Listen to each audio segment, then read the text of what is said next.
So what we're doing is we're doing shadow watercolor, but right now I'm doing the first step of the process.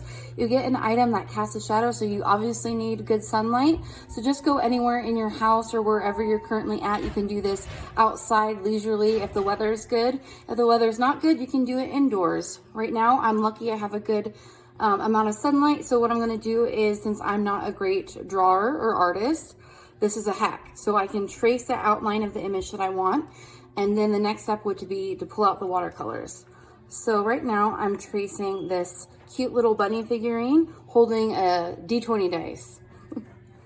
So I'm just gonna go around the shadow here. And it doesn't have to be perfect, just the general shape so that I have something to work with when I pull out the watercolors. Okay. So I have successfully traced the figure. So now the next step would be I can take one of my special erasers, there we go. And what I'm going to do is going to make it to where I can just barely see the outline of the drawing, and then I can play with my watercolors. What's a fun, unique idea that you can do is you can get Elmer's glue or super glue, and you can also trace the outline. That way the watercolor just stays on the inside where you want it to be.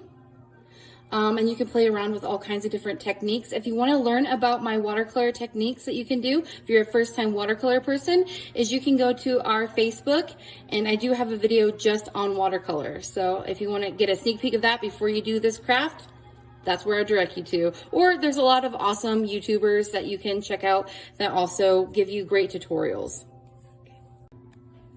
Okay, so one last thing I want to mention, what's really cool about this figurine here is that it can move its head.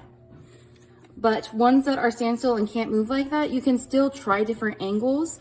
Like this has more of a profile of the bunny, so you see a little bit more of its face than with my previous image that I did. You can do all kinds of different things. You can move it to the other side. You can play with the shadow so it does different things.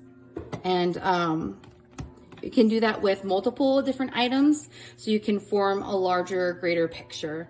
So what's great about this kind of craft is that, you know, use your imagination, go wild. You can do so many great things.